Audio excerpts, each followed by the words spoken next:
हरि ओम हरि ओम हरि ओम। प्यारे, ये सबसे बड़ी कमजोरी क्या होती है मानुष की? मानुष की सबसे बड़ी कमजोरी क्या होती है? मानुष की कमजोरी, सबसे बड़ी कमजोरी मानुष की असंतोष। इससे बढ़कर के कोई कमजोरी नहीं है। असंतोष, जितना मिला है उसमें उससे ज़्यादा प्राप्त करने की इच्छा होती है और एक इच्छा ही गिराने के लिए काफ़ी है। ज़्यादा नहीं, एक ही इच्छा। एक ही इच्छा इंसान को कहाँ से कहाँ गिरा करके कौन से रसातल में ले जा सकती है, समझे? यही सबसे बड़ी कमजोरी है। इच्छा ना होती तो गुरु कहते तो एक इच्छा, चील आकाश में इतनी ऊंचे पर उड़ती है, लेकिन उसकी इच्छा होती है शमशान भूमि पर जो है मुर्दा पड़ा है, उसको खाने की इच्छा हुई तो आकाश की जो है ऊंचाई को छोड़ करके नीचे चली आती है। यही कमजोरी होती है। और जब तक ये कमजोरी उसकी नहीं जाती है तब तक जो है उसको कष्ट मिलता ही रहता है। उस स्वच्छंदता से यहाँ से मांस होती है, यहाँ बहुत सी चीलें, थोड़ा मांस का टुकड़ा खींच लें, ले लें और लेके उड़ जाएं। और जो ऊपर जाते हैं तो ऊपर वाली चीलें नोचना शुरू कर देती है। मानुष को ये एक इच्छा करता है और वो जानता है कि इच्छा, इस इच्छा को लेकर के हम जो है बड़े सुखी रहेंगे, बहुत जो है हमको इसमें सुख मिलेगा। लेकिन नहीं, सुख नहीं मिलता है। और वो दूसरा कोई इच्छा को नोचने आ जाता है। जो हमारे पास में जो है, जो इच्छा करके लिया है उसमें मांस की बोटी में, एक तुम्हारे पास में तुमने कोई घर बनाया है, दूसरे की इच्छा होती हमको मिल जाता तो अच्छा था। बहू कहेगी हमको मिल जाए, बेटा कहेगा हमको, अच्छे दो बेटे हैं तो कहेगा पूरा हमको मिल जाता, वो कहेगा हमको पूरा मिल जाएगा। तुमने जहाँ जहाँ इच्छा डाली है उसके वो इच्छा जो है बढ़ती जाती है, इच्छा बढ़ती जाती है, हैं? इच्छा ही फिर इच्छा इतनी जो हो बढ़ जाती है कि इंसान को जो है इतना गिरा के नीचे ले जाती है वो इच्छा कि इंसान को जो है कहीं का नहीं छोड़ती है वो एक ही इच्छा। इसलिए उससे ज़्यादा जो है इंसान को वही गिराने के लिए कि भोगों की प्राप्ति के लिए इच्छा गिराने के लिए काफ़ी होती है और फिर भोगों की प्राप्ति के लिए, प्राप्ति के साथ ही और भी ज़्यादा पाने की इच्छा होती है। जितनी प्राप्ति हो गई है उससे भी ज़्यादा पाने की इच्छा होती है, जिससे मन प्रति एक परिस्थिति में जो है संतुष्ट, जो हर एक परिस्थिति में मानुष जो है संतुष्ट है, वही परम संत है, वही परम सुखी है। और जो वही, क्योंकि संतोष है उसके पास में, और जो संतोषी है वही संत है। घर छोड़ने से कोई संत नहीं हो जाता है, क्योंकि संत घर छोड़ने पर भी असंतुष्टि रहती है। वहाँ भी ना सब लोग हम ही को माने, हम जितने में जितना लोग मान रहे हैं उतने में संतुष्टि है ही नहीं, और लोग ज़्यादा लोग माने, और लोग जो है इससे ज़्यादा लोग माने, और लोग जो है इससे ज़्यादा लोग जो है हमको जो है चाहें, इसकी भी, इसमें भी संतुष्ट नहीं है। जितना भगवान ने खाने को दिया है और हमको मिले तो अच्छा, इससे ज़्यादा मिले, इसमें यही कमजोरी है मानुष के पास में, यही से दुखी रहता है, हैं? जो असंतुष्ट है वो दिन रात असंतुष्टि की आग में ही जलता रहता है, चाहे संत हो, चाहे मानुष हो, चाहे राजा हो, चाहे भिखारी हो, सबके अंदर बताया नहीं, मोह और ईर्षा हमारे सबसे बड़ा शत्रु है। या मोह हो गया किसी चीज़ का तभी भी बहुत बड़े, वो भी हमको मार के छोड़ेगा, हैं? मोह जो होता है, मोह की आग में इंसान जो है क्या से क्या मोह ममता जो होती है, यही या मोह करता है और या जो है ईर्ष्या करता है। ये सबसे बड़े शत्रु हैं, सोच लेना।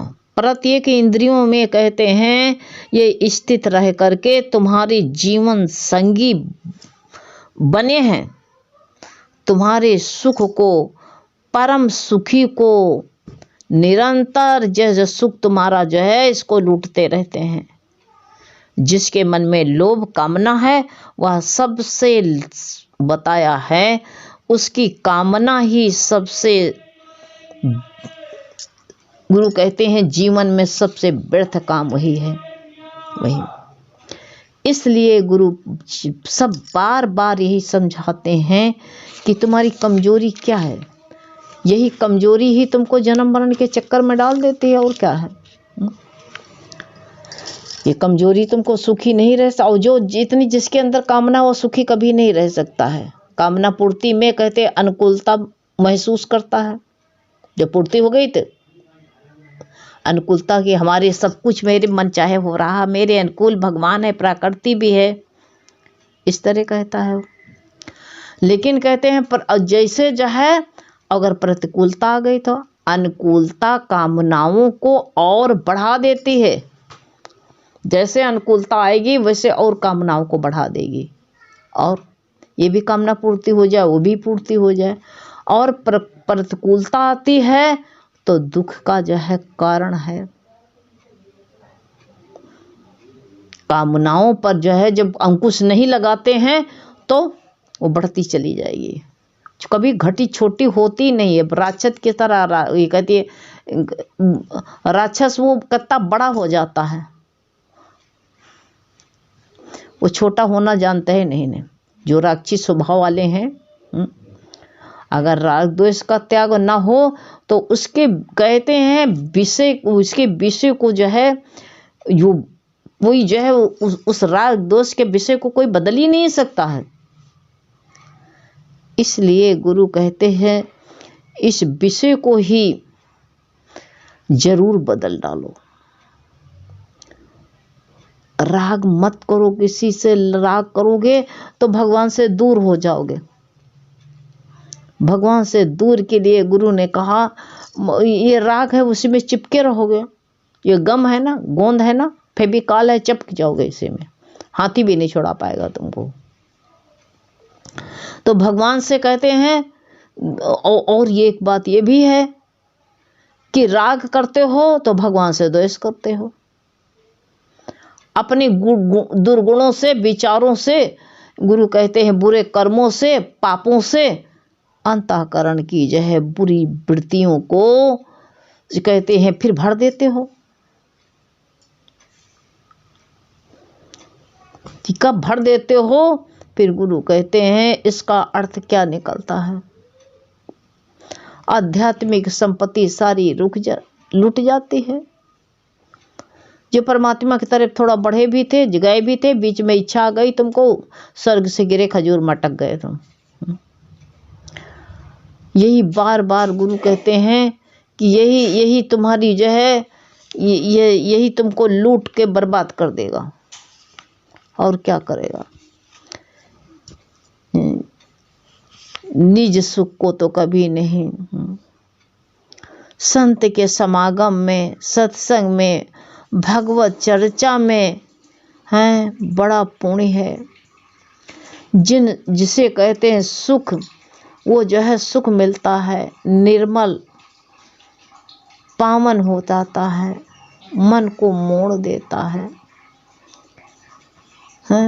तुम ये कहते हो कि अगले मोड़ पर, अगले बदलाव में मेरा घर सुखी रहे, सबको कहते हो सुखी हो जाए।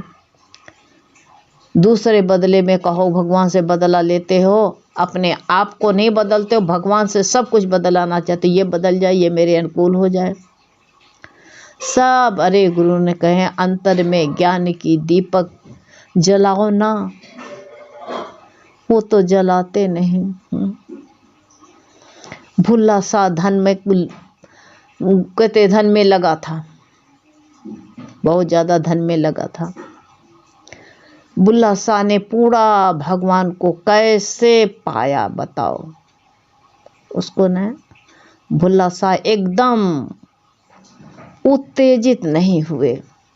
कोई कहेगा ना भुल्ला शाह रब किथा पावड़ा, उत्तेजित नहीं हुए। ऐसे हम लोगों को तुरंत कैसे पाई उत्तेजना आ जाती ना, नहीं।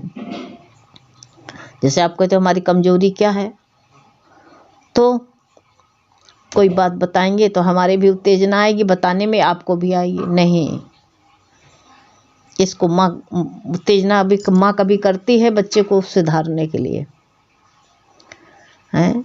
वो कर्म जो है हाथ में था, जो कर्म है वही करते रहे वो, और बोले प्रभु को पाने के लिए बहुत आसान है। कैसे? गुरु कहते हैं इत्था से पटको उत्था लगाओ।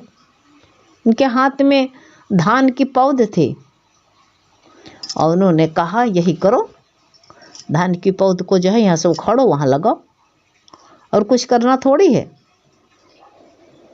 यही गुरु कहते हैं जो कर्म करो निष्काम हो करके, इच्छाएं न होए। सब नश्वर है, सब जो है जाने वाला है। ये सब गुरु कहते हैं जानते हुए भी फिर भी सब मक्खी की तरह चिपके रहे हैं, उसी में चिपके हैं। सिर्फ खाओ, खावा खावा खावा, जिसका संयोग है उसका वियोग है, होगा ही। संयोग संजोग वियोग तो लगा ही रहता है, इससे दुखी सुखी इंसान होता ही रहता है।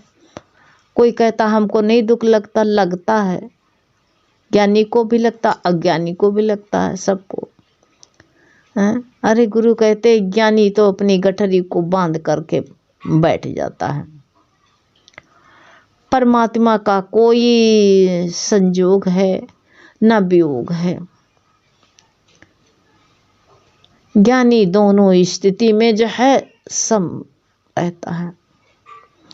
समझो कि उसने जो है आत्मा को जान लिया है, अपने आप को जो है समर्पित कर दिया है परमात्मा को। हे नाथ, गठरी बांधी रखी, जब चाहे तो ले ले। वो ऐसे विचरण करता है संसार में कि जैसे उसका कुछ है ही नहीं, होते हुए भी। दादा का सब कुछ था, लेकिन दादा ऐसे बिछड़ के, बेटे थे, बहू थी, सब कोई उनके पास में था, लेकिन दादा ऐसे रहते थे जैसे कुछ है ही नहीं। घर में सब कुछ, घर उन्हीं का था, सब कुछ उन्हीं का था, लेकिन ऐसे रहते थे लगता जैसे कुछ उनका है ही नहीं। आत्मा परमात्मा में विलीन हो जाए ना, ऐसे रहो। दादा भगवान कहते थे कि दिन भर में 1 घंटा खुल के हंसो, लेकिन हंसी निकलती ही नहीं है। हंसी कैसे भूल गए ना। दूसरे की बुराई देख करके हंसते हो, कमी देख करके हंसना आता है। कोई उल्टा जो है व्यवहार करता है, उस पर हंसी आती है। उसको देख करके खिन्नता, दुखी, तुमको दुखी करती है, क्या करना हमको। किसी को दुखी करके हंसने से सच्चा सुख मिलेगा तुमको? नहीं है। आनंद मिलेगा? नहीं मिलेगा। हंसो अपने अंतर मन में प्रसन्नचित हो रहो। अपने मूर्खता पर हंसो ना, मूर्खता पर कभी नहीं हंसते हैं। इसलिए यही कमी हमारी कमजोरी है। अरे यही कमजोरी है। दुनिया को बधाई देने जाते हैं। बधाई का मतलब है कि बंधो, तुम भी बंधो, हम भी बंधे। बढ़ो, बंधने की रस्सी बढ़ाओ, बड़े सुखी संपदा में। किसी को बुरा मत कहो और ना बधाई देने बैठो। गुरु ने कहा आदत पड़ी है ना, उसको भी बांध दो, जाओ भैया बधाई हो, पौत्र हुआ है, बंधो बंधो।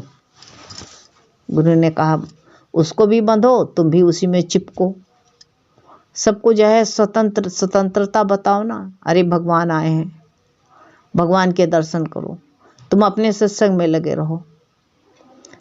हैं बंधना है तो आत्मा परमात्मा के साथ बंधो ना, परमात्मा के संग बंधो, मत है नहीं।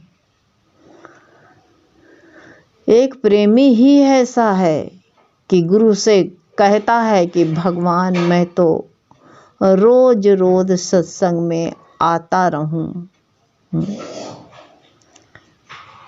मैं रोज आता रहूं, भगवान मेरी प्रीत तुमसे बढ़ती रहे, ज़्यादा से ज़्यादा मैं तुम्हारा संग करूं गुरु, और रोज से रोज जो है हम तुम्हारे गुण गाऊं, तब तुम्हारी सारी कमजोरी दूर हो जाएगी। लेकिन गुरु ने कहा कमजोरी तुम्हारे अंदर कुछ है ही नहीं, मान बैठे हो तो कमजोरी है, और ना मानो तो कोई कमजोरी नहीं है। कोई कमजोरी तुम्हारे अंदर है ही नहीं, बड़ी ना छोटी कोई कमजोरी नहीं ना। हरि